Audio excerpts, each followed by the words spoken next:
Tyrants of Tynong by Karen Thompson. Illustrated by Sunshine. It was a dark and chilly night, you see, when the dog and the cat wandered free. They snuck to the fence and with paws pushed hard so the sheep could escape from a prison yard. The dog was Tarzy with fur of gold. Her heart and her step were daring and bold. In the dim moonlight this scallywag hound stopped for a sniff, then peed on the ground. Following along, silent and sneaky, was Lola the cat, all psycho and cheeky. She stared all around, ready for fun, then sat down quickly to lick her bum. Last but not least, mad but endearing, came Shut Up Sheep, who needed a shearing. She was noisy and silly and endlessly laughing, naughty and crazy and occasionally farting. Together they headed for things to boo, wandered through Tynong finding bad stuff to do. They flitted through shadows, quiet as a whisper, till they came to the house owned by the Stiflers. Tarzy led him up to the door, reached up to push the bell with her paw. Then off to the shadows the trio went hiding.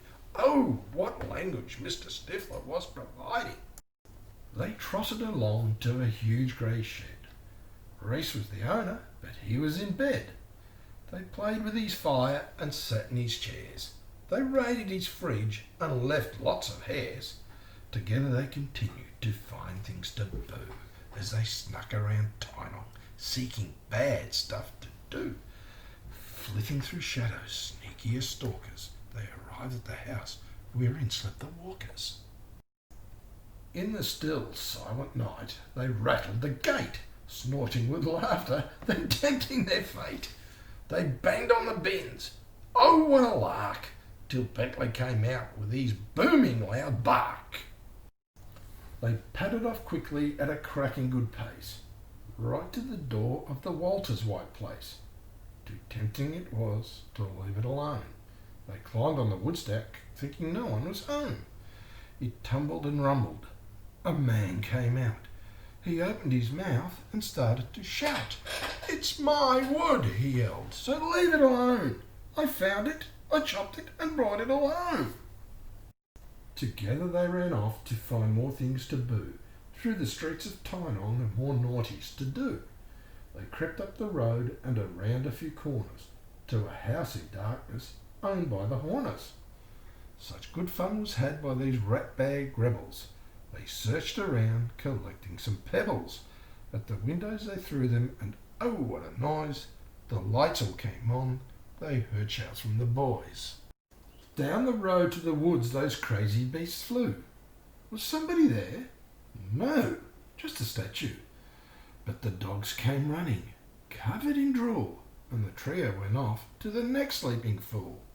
They looked again for more things to boo, through the streets of Tynong, such fun to do. A detour to Carol's those cheeky friends took. They went to the windows just for a look. But Carol was up and saw them out there. Out she came running, their worst nightmare, with a fire in her eye and a torch in her hand. She told them to go on, get off my land. They ran to the Peters and saw straight away a car was unlocked, so they just had to play. The house was so silent, forgotten, forlorn, until Lola decided to toot on the horn. Then the madness started and off they went running through the streets of Tynong, crazy and cunning. They arrived at the Beckers, so neat and so clean, pressed their bums to the windows when they were seen. Rose was afraid. Her scream pierced the night. She gasped and shook to get over her fright. Carl was much calmer and had no complaints as he hit the floor going down in a faint.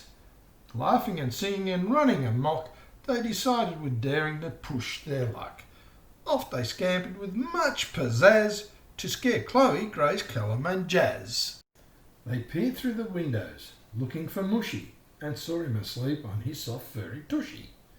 With a tap of his claw and a meow almost sighed, Mushy woke up and went outside. The sheep was there, her face squished flat. Mushy turned into a hissing mad cat. Then out of the blue the kids all jumped out, scaring the rascals with a deafening shout. Lola fluffed up and arched like a horseshoe. She got up and ran off doing some kind of kung fu. Tarzy went nuts, took off like a shot. Her tail was tucked in and her face was all hot. And the sheep in her fright squeezed out a poo. Tormenting Tynong was the wrong thing to do.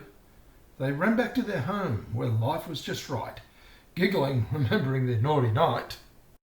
Then chalked up their pool cues to play some 8-ball, still laughing about their very close call.